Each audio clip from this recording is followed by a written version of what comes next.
My guest this episode is Aaron Karljev, who's a talent attraction leader who's led TA teams at Wells Fargo, Fisher Investments, Coinbase, and is currently the head of talent attraction at National Veterinary Associates. Thanks so much for joining. Anytime. Hey, you nailed veterinary, by the way. That's not an easy word to say, especially when it's got a title. I took a couple practice runs just to make sure I wouldn't slip up on that. You're a native Portlander, right? Born and raised, yeah. One of the few. Me and the family moved here a couple years ago, and what surprised me about Portland was how good the food scene is there in the city. I think a lot of people don't realize what a great foodie town Portland is. What are some of your favorite spots? Oh man, it's a great question, Joel. I love Le Pigeon. I love Canard. I tend to get hung up on the chef and not the place. So like Ricky over at Palomar is fantastic. Dame is awesome. So those are some of my favorite spots. What are some of the biggest challenges that you have right now in the talent acquisition space? What isn't a challenge, right? I mean, recruiting is never easy. If it was, we'd all do it, right? And so, and I don't want to over dramatize some of the current challenge, but recruiting, you see the job numbers come out and you're like, I'm not seeing that, right? Especially recruiting and technology, HR, those areas have been hit so hard by this economic downturn, aggressively. So typically if companies kind of pull back their hiring targets, they don't need recruiters. If they're not hiring as much, they don't need an employer brander. If they're not going to market to increase or at least hold steady the size of their human capital, recruiting is the first people to take the hit. So there's a ton of people in the market in recruiting right now. That said, I'm in the veterinary space. That business is booming, right? We're still post-COVID puppy boom. Everybody got a puppy or a kitten during COVID. Sourdough starter, I say it all the time. That's just what you did during COVID. And so the industry's been trying to catch up since 2020. We're almost 5 years in.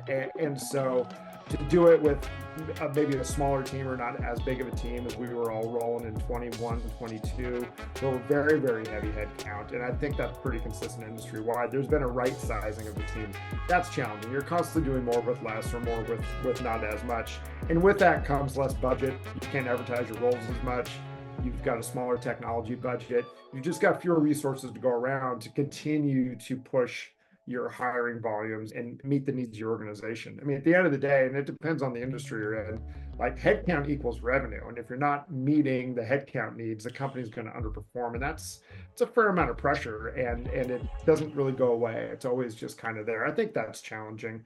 I also think that we're in this weird space from a recruiting perspective. And there's a lot of talk about AI, but it really hasn't come to pass where it's helped us hire at scale yet. It's more smoke and mirrors at this point. But a lot of the technology we all rely on, and you would know better than anybody, it's old tech.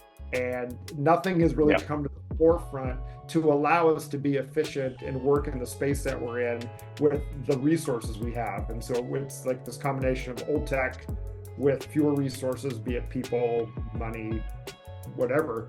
And the combo of those two things is making recruiting like a tightrope act at this point. You know, you're just kind of trying to stay balanced and get through this until we get to the next cycle. So you bring up a good point. I work with a lot of companies around the industry, including the talent acquisition space, and they've had a really difficult time over the past 2 years. A lot of companies that are plateauing or taking a dip from a revenue perspective, and it's a shared condition across the board for the most part, industry-wide. A lot of companies are looking at their go-to-market motion, how they're trying to connect with talent acquisition leaders. Something that I think would be really valuable to hear from an actual talent acquisition leader like yourself is, how do you evaluate new solutions when you discover a need, say within your tech stack, or the need for a new solution? And what type of influence does content that's produced or thought leadership that's produced by companies or individuals within those companies, how big of an impact does that make on your decision to go in and take the next step to evaluate certain solution providers or certain brands? Yeah, that's a great question, Joel. I mean, if I get 100 pitches, I'll probably listen to 5 and I might buy 1. That speaks to the amount of inbound marketing that's coming our way. And I also think there's a high level of skepticism that do what we do.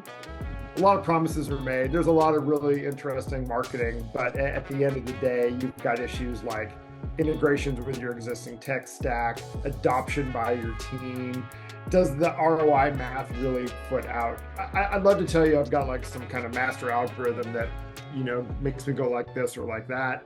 I think for me, I've got some fundamental problems, and anybody in my role is going to have some fundamental issues that they need to solve. Biggest organization, Amazon doesn't have this. Nobody has this figured out 100%. And so these 3 or 4 business challenges that I have, if I run across a tool that could address one, bonus points if it's multiple of them, you've got my attention. If it's with an organization that's reasonable, that's not out to gouge you. There's organizations that I deal with that the cost is punitive. I just can't come up with another word for it. Does it work? Yeah, but would love to find something that was a lighter lift, something that performed maybe even better, and something that was what I would consider price effectively. I think everybody that works in recruiting will tell you, like, if somebody were to ask, what does this cost? Like, what are you willing to pay to fill this seat? It's pretty easy to come down to the math of what a good tool should cost an organization. So I really think about, would it work? Can I scale it? Can I get adoption? If I can answer those 3 questions, I'm at least going to take a good hard look at it. And if anybody's listening to this who I'm currently in negotiations with, I've got a group of folks who I think have really amazing tools, and I could love it as much as humanly possible. But if I can't get buy-in by either my peers or up the chain or organizationally, it's only going to go so far.